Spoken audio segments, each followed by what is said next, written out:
bien. Goed zo, Zoe.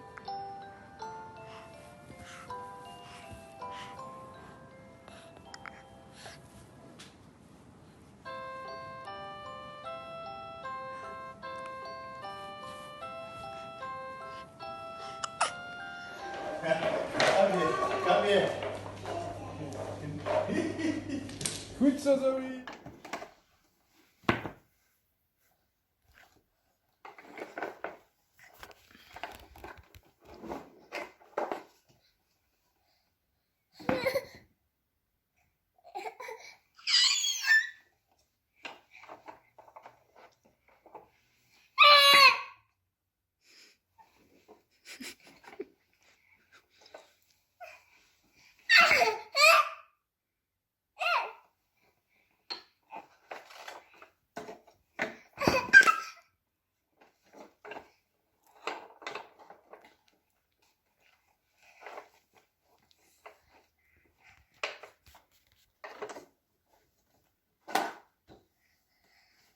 Et maintenant, c'est fini? Qu'est-ce que... T'as déjà une jambe qui est sortie, dis. Voilà, vous l'avez bien compris, tout ce qui est créé, depuis le monde minéral jusqu'au monde animal, passant par le monde végétal, où on ajoute aussi les champignons, ils ont un code génétique. Les virus, tout ce qu'on ne voit pas également, les virus, les bactéries, également sont créés et donc ont un code génétique que les scientifiques d'aujourd'hui ont pu repérer pour beaucoup d'eux. Et donc, ce code permet à chaque cellule, permet à chaque corps, à chaque organe de fonctionner harmonieusement, tant que les circonstances autour de cet animal ou autour de cette plante ou autour de ce végétal, que tout est à garder son épigénétique juste. Mais le problème, c'est qu'il y a une seule créature qui est libre. Une créature qui a aussi ses codes génétiques super puissants, super bien organisés, qui aurait pu penser de faire autrement que de mettre des oreilles des deux côtés de la tête.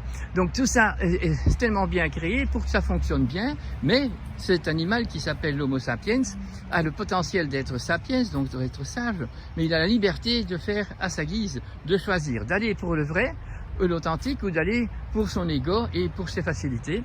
Et voilà, cet homme libre va donc par ses actions, aller en harmonie avec la nature. Et si c'est le cas, nous avons de la chance puisque nous avons des belles choses qui se passent. Nous avons parmi les animaux, par exemple, des métamorphoses qui vont s'adapter au terroir où l'homme respecte totalement l'épanouissement de ce terroir. Nous voyons donc aussi que les plantes domestiquées, que les animaux domestiques ont une certaine beauté vraiment bien repérable, parce que donc en s'associant avec toutes les lois de la nature où on habite, nous voyons l'épanouissement de notre environnement se faire. Tandis que là où l'homme détériore cette harmonie, eh bien, nous avons les maladies qui viennent, nous avons la pollution, et c'est là que nous sommes aujourd'hui.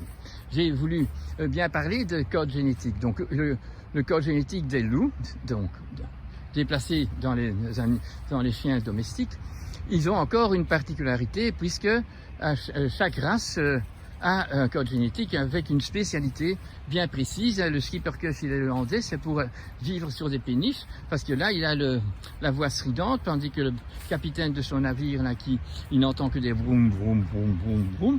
Eh bien, quand il y a un problème, le petit schipperke, il peut crier.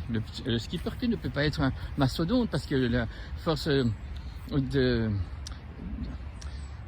quand le bateau bouge, la gravité et aussi la force centripète peut l'amener à tomber du bateau, tandis que le petit schipperke, il a partout une estrade pour aller se cacher derrière. Donc on voit que les précisions de ces métamorphoses sont tout à fait adaptées à la mission qu'a le chien. Le chien de chasse, tout à fait différent que le chien de garde. Et vous avez les gardiens de bâtiments et de jardins, vous avez aussi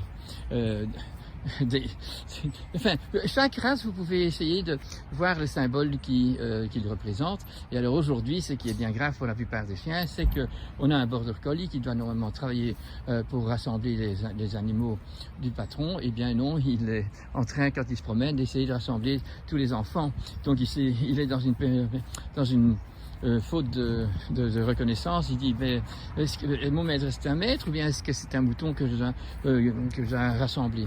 Donc c'est toutes ces choses-là qui amènent que l'animal perd aussi ses qualités. Moi j'ai 46 ans de pratique, et bien je dois dire que les chiens que je voyais au début de ma pratique, eh bien, ils avaient facilement 17 ans avant d'être vieux, et que les chats faisaient entre 25 et 30 ans, parce qu'ils vivaient bien dehors, ils s'étaient nourris avec des aliments pas artificiels, c'était de l'authentique, c'était selon le terroir, donc donc idéalement selon le climat, donc tout était régulé d'une belle façon.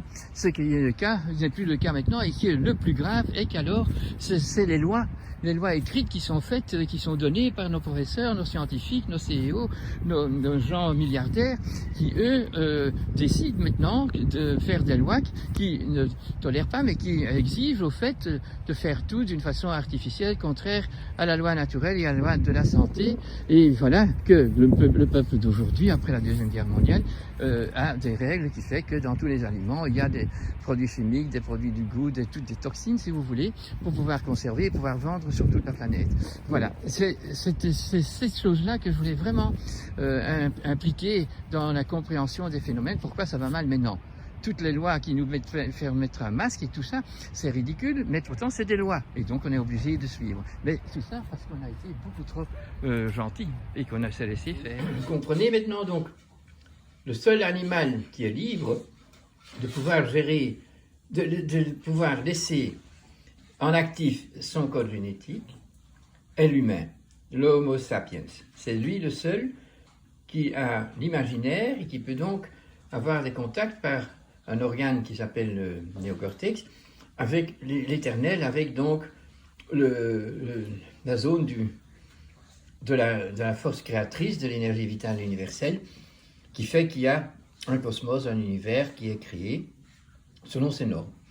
Mais à un niveau de perfectibilité acquise de cette création sur la Terre, parce qu'on parle de l'endroit où peuvent vivre des mammifères, eh bien, il y a un jour un Homo sapiens qui est né et qui a dans lui toutes les codes génétiques pour être dans toutes les circonstances de la planète, partout où il va, un gestionnaire sain ou pas sain, malsain. Il est donc le seul qui peut prendre position envers cette création et envers sa destinée.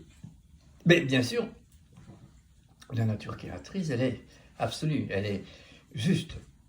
Donc, quand on va en accord, et que c'est la communauté qui est encore solidaire, eh bien nous voyons dans les peuples qui sont associés à leur terroir et à leur spiritualité locale, à leur tradition, eh bien ils vont suivre les règles, ils vont faire tous les sacrifices nécessaires pour garder cette zone où ils habitent dans un état sensationnel où on voit les animaux vivre ensemble avec les humains, les végétaux, et on a une réciprocité, on a un but existentiel de partage, où autant les plantes, les abeilles, enfin tout est en communauté pour le bien-être commun. Donc là, l'homme n'a pas divorcé de son terroir, il n'a pas divorcé de son but existentiel. Mais c'est sa liberté. Il est le seul qui est libéré pour faire ça. Mon chien, il est fait pour faire ce que sa génétique lui dit. Mais il ne peut plus le faire, puisque le propriétaire est infantile, et donc veut le voir dans son lit, et lui met un manteau pour sortir, parce qu'il ne veut pas lui donner l'expression de toutes ces qualités génétiques qui font qu'il est capable de vivre dehors et de manger des choses saines. Donc, devant l'infantilité de notre monde moderne du XXIe siècle, qui n'a plus aucune corrélation avec les vérités, l'authenticité de la nature, nous voyons des dérives absolues et qui amènent toutes sortes de maladies, mais aussi le système vétérinaire, quand on parle des animaux, le système agricole, quand on parle des plantes, eh bien, ils ont prévu tous ces pesticides, tous ces vermicides, tous ces trucs qu'on doit donner tout le temps. Pourquoi? Parce qu'on ne fait pas ce qu'il faut et que donc il n'y a jamais une guérison fondamentale qui se passe. Voilà, j'ai fait un petit schéma assez symbolique où nous voyons l'homme Donc l'homme, c'est l'être vertical, mais qui est en même temps un animal horizontal, un mammifère bien constitué, mais c'est dans sa liberté de rester mammifère. Alors, si il reste omnivore, si donc il ne se limite pas à manger des choses qui ne sont pas de la contingence de l'endroit où on habite et qui ont été dénaturées par la nouvelle technologie, eh bien, nous avons cet homme qui va verticalement en restant en connexion avec son horizontalité, son animalité. Eh bien voilà, alors le symbole le dit bien, quand on est droit vers le haut, vers l'esprit, qu'on n'a pas abandonné notre esprit, notre but existentiel, eh bien nous avons tout près de chez nous, les animaux les plus rapprochés de nous, avec un génétique le plus ressemblant au nôtre, nous avons le chat et le chien. Et au milieu, entre le cheval et le chien, le chat domestiqué, nous avons le renard qui n'est pas domestiqué, mais qui est le contrôleur du monde sauvage, soi-disant, mais qui n'est pas très sauvage, puisqu'il est dans l'environnement où l'homme a créé un environnement avec des étables, des écuries, du fumier, enfin tout ça. Et lui, il vient voir si vous avez bien fermé votre poulailler, quoi. C'est un contrôleur, là, qui oblige l'homme à ne pas laisser tomber les bras, tout va bien, donc je ne dois pas faire attention. Ça reste un animal sauvage, comme nous avons autour de nous les fourmis, les guêpes, les abeilles, et nous avons les corneilles, les hirondelles, enfin, qui viennent tous nous montrer le chemin que nous devons suivre pour être en harmonie avec notre nature. Nous avons même la taupe, qui n'est pas vraiment aveugle, mais qui doit vivre dans le noir, qui est toute belle quand vous voyez. Donc cette taupe, habillée avec une peau presque d'astrakhan, toute douce quand vous le prenez en main, et avec un nez qui est doux aussi, et il peut forer, et faire des centaines de mètres par jour sous la terre et savoir s'orienter. Donc vous voyez que tous les animaux codés par la nature, créés par la nature et codés, peuvent exécuter et performer leur but existentiel dans le sauvage comme quand c'est domestiqué. Mais quand c'est domestiqué, ça doit être sous la direction de l'humanité, de l'homme, en tant qu'individu ou en tant que collectivité. Et ça, nous avons tout à fait perdu après la Deuxième Guerre mondiale, puisque nous ne sommes plus droits. Nous sommes donc automatiquement, quand nous sommes droits, il y a un équilibre qui se fait entre les animaux et les insectes et les araignées qui sont autour de nous. Tout ça se trouve en équilibre. Mais quand on est dans le déséquilibre, il y a des maladies, et puis on aura énormément de guêpes, mais on voit que la plupart des abeilles crèvent à cause de tous les poisons qu'on leur met. Et on voit donc que la guêpe, par exemple, elle sait faire beaucoup de nettoyage et qu'elle supporte beaucoup plus facilement les toxicités. Quand nous avons beaucoup d'animaux chanteurs et de toutes les couleurs, c'est que tout va bien.